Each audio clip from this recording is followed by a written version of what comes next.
자, 앞서 보신 것처럼 고용 부진이 계속되자 정부는 단기 일자리 확대 카드를 꺼내 들었습니다. 그만큼 절박하다는 느낌마저 드는데요.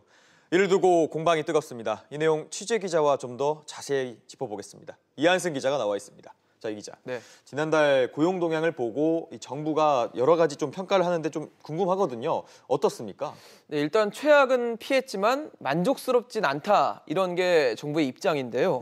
그도 그런 게 지난해 9월 취업자 수가 32만 명 늘어난 데 대한 기저효과 때문에 이번에 마이너스가 나올 것이다. 이런 전망이 나왔던 건데요. 하지만 4만 5천 명이라는 숫자를 보면 올 들어 월별로 봤을 때 세 번째로 낮은 취업자 증가 폭이기 때문에 이를 두고 고용이 개선된 시그널을 보일 것이다. 이런 전망은 좀 어렵다는 게 정부의 설명입니다. 특히 경제 중추 역할을 하고 있는 30대 고용률이 하락했다는 대목에서는 이 정부의 충격이 만만치 않은 것으로 알려져 있습니다. 네, 이런 가운데 정부가 단기 일자리 대책 카드를 깜짝 꺼내들었죠. 네, 겨울철에 청년이나 어르신 등 이 계층별로 맞춤형 일자리를 늘리기로 한 건데요. 올해 전체 공공기관에서 5천 명 내외의 체험형 인턴을 추가 채용하고 앞으로도 지속적으로 확대할 방침입니다. 특히 겨울철에 월 평균 일자리가 다른 달보다 평균 82만 개 감소한다는 점에 우려하면서 이 고용 상황이 엄중하다고 판단했기 때문입니다. 또 기획재정부는 이달 초 공공기관에 지침을 보내서 근로기간이 2개월에서 5개월 정도인 단기 근로자 10,000명을 뽑으라고 지시한 것으로 알려졌습니다. 네, 이 기자 단기 일자리 10,000개라고 하셨죠? 네. 자, 일각에선 줄어든 취업자 숫자를 메우려는 꼼수다, 뭐 이런 지적도 나온다면서요? 네, 최근 진행된 국감에서도 야당이 그 부분을 지적을 했는데요.